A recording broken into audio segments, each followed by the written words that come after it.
नमस्कार मेरे श्रोतागण। मैं आपको आज ज्येष्ठ मास के शुक्ल पक्ष की एकादशी को निर्जला एकादशी बोलते हैं। इसको भीमसेनी एकादशी और पांडव एकादशी भी कहते हैं। इस दिन भीम की पूजा होती है।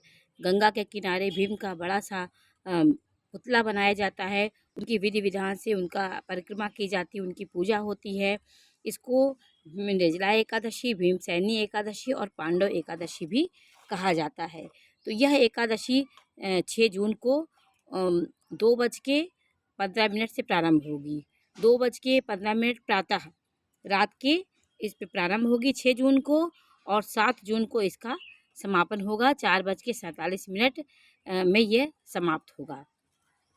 यह व्रत करने से आपको 24 एकादशियों के फल की प्राप्ति होती है, और ये बहुत ही महत्वपूर्ण और बहुत ही अच्छा होता है। इसमें निर्जल रह के व्रत किया जाता है। भगवान विष्णु को समर्पित होता है यह व्रत।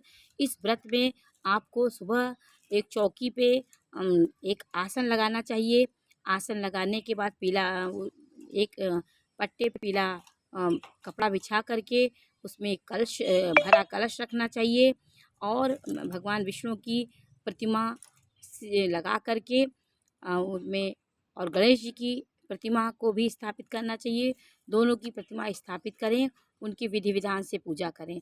जो चीज़ आपको दान में देना है, पहले हम श्री विष्णु को समर्पित करते हैं।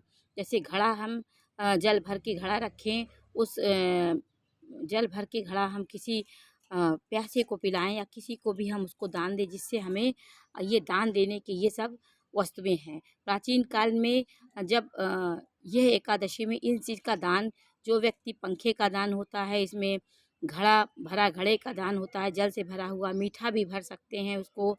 और खरबूजे, ऋतु फल जो हैं, आम हैं, कच्चे आम जिसकी आवश्यकता होती है, जैसे कच्चे आम करेंगे तो पन्ना आदि बनता है।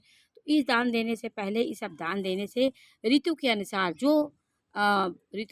जो फल होते हैं, उस व्रत में उसको दान करने से उसका फल बहुत अच्छा प्राप्त होता है।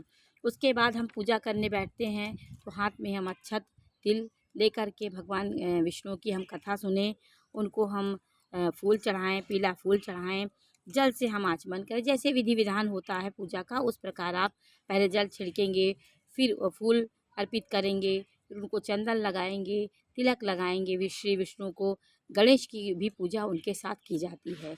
जब हम पूजा समाप्त कर लेते हैं, उसके बाद हम गणेश जी की आरती करते हैं, फिर भगवान विष्णु की आरती करते हैं।